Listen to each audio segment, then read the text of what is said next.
Welcome to the London Property Market. We've got a special episode today. We've got Jason from London Layers who is on. We're going to be talking a little bit about the heritage of London. Jason is on Instagram.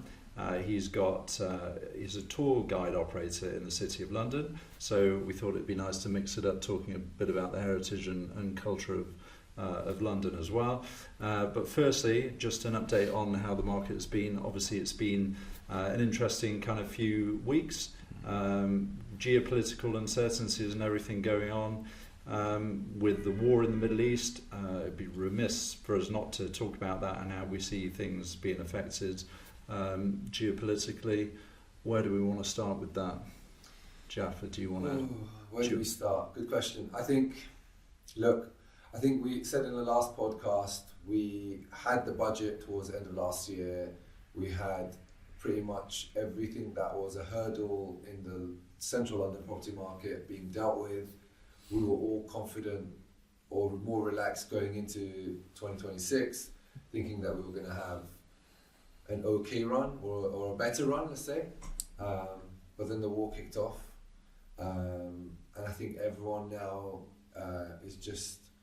the market's just cooled a little bit. Everyone's holding on and just seeing how long this war goes on for, the impact of the war, and everything else. But I think one good thing I would say is it feels great that the UK is taking a stance not to get involved in the war, because I think people are now looking at the UK or London especially as a market, and it's ticking all the right boxes.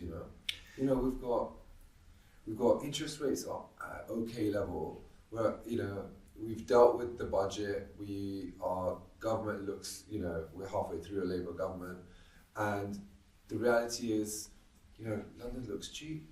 It really looks cheap. For me in particular, I'm looking at the average value or per square foot in prime central London. It just looks very good value.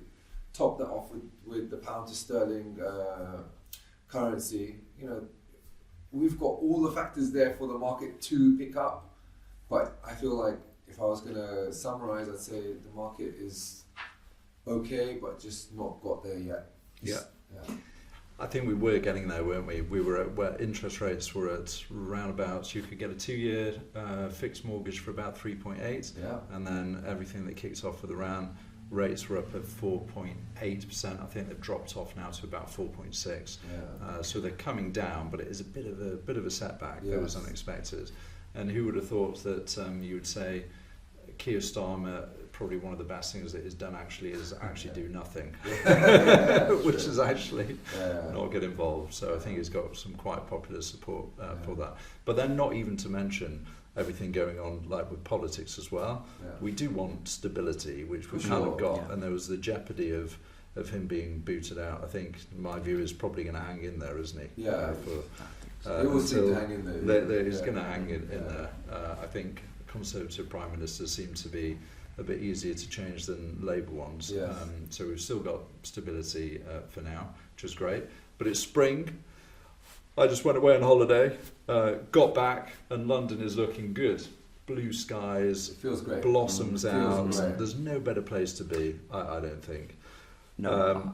It's good for you this time of year, right? With kind of more tourists coming over now that we're out of winter. Yes, this is obviously a great time, and I agree. I don't think there's anywhere as beautiful as London when the sun's out, and especially it's bouncing off the white stucco, etc. But no, it's a good time for me, and I think what's great too is the interest within London. I would say there's about a 50-50 split. So obviously, really want a lot of tourists to be coming, but it's great that Londoners come on my tours as well. I'm just really interested in understanding the city, the heritage of it, and having a deeper sense of the place that they live in. So, but yeah, really good time. I started my tours, and the first two it rained both times quite heavily, so I'm quite happy to be in the sun. Yeah. Excellent. Yeah.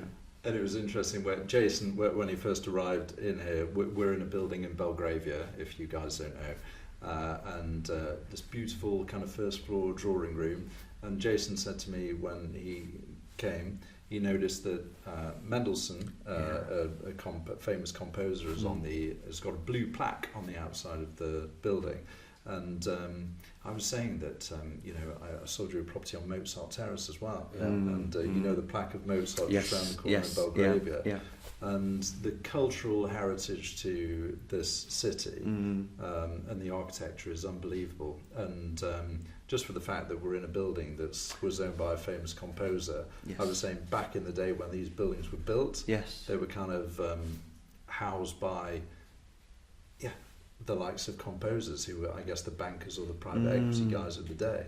And you could imagine them in these kind of rooms doing all of that. Yeah. So you might have to have this building on your I know, yeah. on your list of exactly places to visit. A queue of tourists outside. Yes, well. No, but one thing for me, I love period buildings, and you have to understand a lot of my clients or a lot of my investors. They're traditionally looking for new builds, and that's something that's they don't feel like they get value with older buildings. But I see it, and I love old buildings. I love stucco fronted buildings in particular. It's my the first floor, the nice balcony, looking out onto a garden square. For me, I don't think it gets much better. No. Okay. But for a lot of people who are out there who don't understand the history of a building like this, and why the first floor, maybe the lower ground floor, why, if you want to give them a brief update, this is what it was like, because I get it, but a lot of our listeners might not understand why these first floors are so valuable. 100%. Yeah, and we're obviously in a beautiful room now, and you've got those incredibly high ceilings, which is one of the main things. It was very, very grand to be on this first floor, had the wonderful coving around, and this would have been the main area that people would have lived, would have dined, would have kind of welcomed guests. And as you said, downstairs there would have been often servants. And one of my favourite things as well to explore, and I know a lot of viewers of my videos, I had one video that did very, very well, is looking at the history of mews as well. So you've got these beautiful mews around the back where the coachmen lived and the horses, and so you have these amazing stories to these places, definitely. The King's still got his muses, like literally just kind of like 50 yards that way. The King's still got his muses intact with the horses. But there's a muse just around the back of here as well. But now they're kind of 3.5 million houses. Well, there is, interestingly, I think it's Paddington area, there is a muse with active stables still there. Bathurst Yes, Muse. That's it, Bathurst I Muse. think that's the last. It's a wonderful active. I love that. That's the last active muse that I think working with horses. Yeah. And they've got a riding school there as well. Exactly. So if you want that experience, I think that's quite immersive to go there and imagine what it would have been like in the Victorian era. So basically, when you say the servants would have lived on ground to lower ground, yes, and then you would have had the owners of the property from first and second. Yes, that's absolutely right. And then third and fourth, fifth potentially would have been staff. It could have been, but it could have just been extra rooms in the house for family. But the first floor would have been the main entertaining area. Okay. Yeah. I think one of the hard things for me as a developer to deal with is when I buy something like this, is dealing with the listed building consent and stuff. Yeah. And obviously that's a headache. But at the same time, the idea of preserving the value and the heritage and the history of a building like this is, when you look at it, it's just fantastic. Because you go to other countries, particularly like my home country, and you see buildings. There's no consistency in the buildings. Every building is different. Some buildings are beautiful, historical buildings, but they'll knock it down. It's a really nice thing to kind of hold on to at the same time. But obviously, from a developer's perspective, it's costly and very, it's a long, rigorous process to get through. But I love the idea of holding on to that. And I think that's really the contribution. There's obviously, it's twofold really when you look at Britain and London's role historically. But one thing that this country and this city has done really well is preserve history and study it and understand it. So much of our knowledge about the world and the way the world was developed over millennia has come from that careful investigation and preservation. And I think it runs through London. It really is the culture of London. And when I speak to people who come over, they love that. I think from a tourist perspective, and I bet you guys have talked about it, but it's obviously important to me, but tourism in London is booming. It's one of the most visited cities in the world, and I think it is that preservation and it's that theme of cultural heritage that sells it to people generally, I think, coming over. I think a lot of countries are missing a trick, aren't they, with kind of like heritage, because I'll give you an example. I was just over in Hong Kong and we went to explore an old waterworks where it's like an underground kind of like water facility that was built by the British. And the interesting thing was it got decommissioned in the 70s, but it was like built in the late 1800s. And it's got these beautiful kind of like Flemish stone with like all this it looks like a cathedral, but it was kind of underground just to kind of hold water. So the Hong Kong people built on it, built buildings. They're then now knocked down, and then once they were knocked down, they were like, oh, what's this under here? And they rediscovered it. So it was only decommissioned in the 70s. They built on it, they forgot it was there. They then rediscovered it, and then actually now they've got an equivalent of a listed status. Now it's listed, and tourists are going to visit it. And I just think, how could you ever not listed it? Because like the value in the attraction of having that as a cultural place, I think the mindset of some countries just don't really understand or have that heritage or cultural aspect of it. And when I got back to London, I kind of saw it in a new light. So I've been away for a couple of weeks, and I was just coming through Chelsea, Belgravia, and I was looking at like all of the buildings. I was like, there's so much value in keeping all of this architecture. In some other countries, like what you say, a building gets to a certain years of age, and then it's knocked down, and then they build something new. So the mindset of people from different cultures are, if something's old, it's going to get knocked down soon, and then people won't want it anyway, so newer is better. But actually, you need to educate people that London is the opposite. Because if you look at prime central London, around Hyde Park, that's where all of the main wealth is in real estate, and it's all period. It's a real culture shift. So like for a lot of, I know for Arab clients, they love new builds. Obviously, let's put the amenities to one side. But the idea of buying a flat with AC, concierge, everything being brand new, no one else has lived in it. They love that. I think you said it also in like Hong Kong and all the like Chinese love that. They all love that new build. And the idea of trying to sell them something like with a historical building with that you could refurbish to a high standard, it doesn't have the same appeal to them. It doesn't have the same appeal to them sometimes, but I guess they don't really understand it. It's like if I went to say Hong Kong or the Middle East. And I said, well, I'm going to take my London values and think older is better, and I'm going to buy a really old building. I wouldn't do that, because I'd look at the local people of the perceptions on the ground with what has value, and I'd be like, right, I'm in this country now, this is what has value. I think if you're in London, you need to kind of understand from 100%.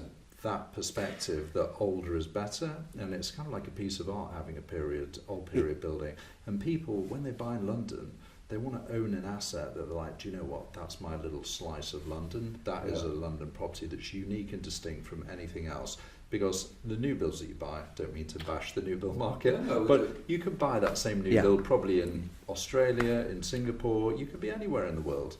So fair enough, they've got the amenity, but the heritage isn't there. Well, my experience, I really agree with that, and I think both of what you said there is really interesting. Having known people from Asia and Southeast Asia in particular, so Hong Kong and China, it does take a while for people to get their head around how we see period property, because as you said, I thought what was quite interesting was I was talking to someone and they said, why would you want to live somewhere where other people have been? They might have passed there. There's all these that felt a bit but then they started to get it more. At first they were like, just want to be around Canary Wharf. That's new. That's flashy. But I think, as you said, this was really important.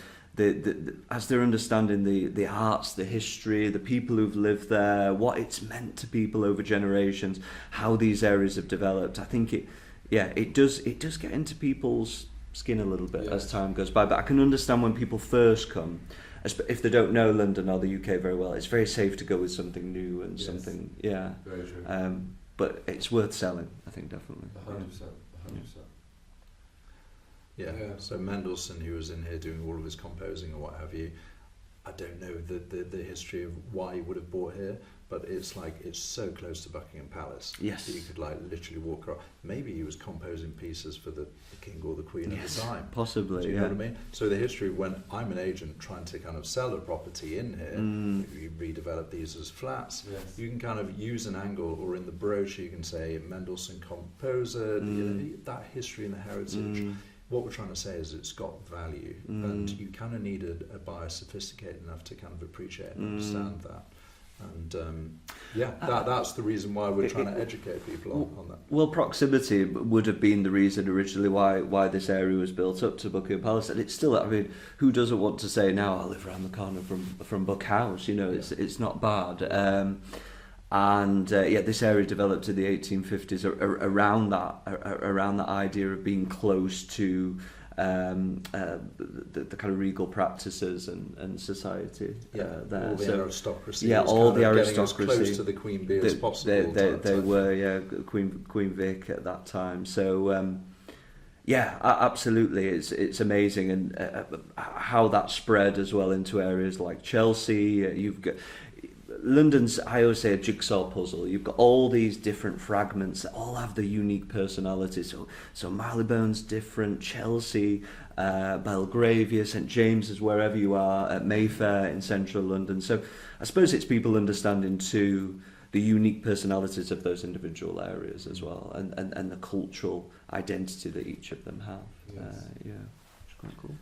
You were telling us just off camera about Chelsea, and it's one of your favourite parts of London. So we're kind of we're interested to hear. Yeah, I think Chelsea is a place that's always fascinated me because of the layers that they have there.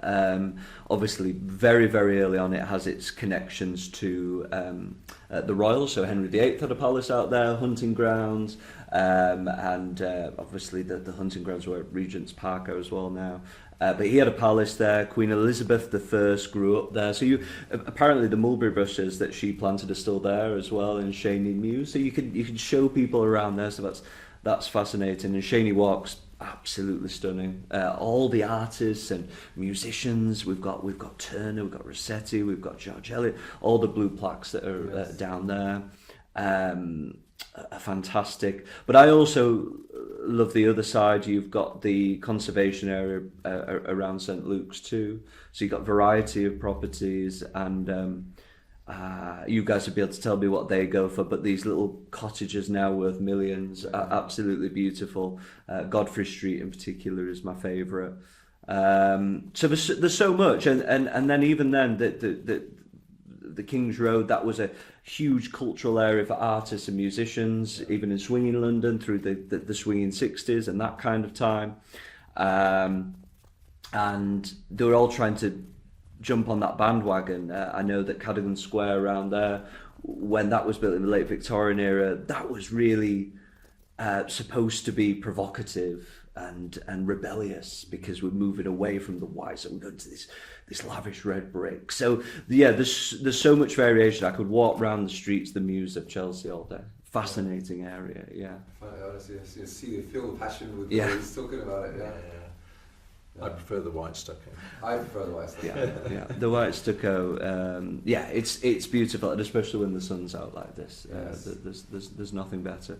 You know what I find very interesting? For me, it was a very interesting fact at the time. Do you know that sometimes you'll see a row of stucco fronted, and then you'll see it's 1970s build in between, and then you'll see another row in between that. And obviously, I'm guessing that was during the war, it was bombed. And, a lot of that, and obviously I'm right in the I do a lot of my walks in the City of London, and you almost have the Great Fire Part 1 and 2, because you kind of call the Blitz Part 2 of the Great Fire of London which was in 1666. Actually, interestingly, that's the main reason why we have houses and we have this area built up, because you have in 65 the plague, the Great Plague, then you have the Great Fire, and people were living really cheek by jowl in the main square mile, and that's when there was a grant from the king for land to be sold to St James's. It's where the aristocrats started to move out to, because they didn't want to get caught up in the plague and the fires. So it was like, well, we need to move west very, very quickly, and that's how that area developed. But no, it's really rare just to find those old streets in the City of London, just because of the Blitz. Here, thankfully, so much more is preserved. But I love that contrast, yes. That you have the old buildings and you do get the odd tower block, and you get something that jolts you and go, oh, that's interesting. Yeah. Contrast in London, no other city does contrast like London. Yes. You know, you can have a spire of a church that's 400 years old, set against the walkie-talkie or whatever it is, and you just see this contrast, and it's beautiful. Yeah. So you get all the old stuff in lots of other areas in Europe, but nobody does the new and the old together quite like London. Completely agree. I completely agree with that. Definitely. What else have we got to talk about from a heritage point of view? Do you think would be of interest to people looking to buy a property? I think it would be that idea of sort of researching the house, researching the area of what kind of people would have lived there. I know we were talking off camera a little bit about it's a bit different. It's not quite as centralised as here, but Notting Hill, for example, has just had so many changes. It's gone up and down in terms of its prosperity and even within the 19th century. So there's just it's about researching the street.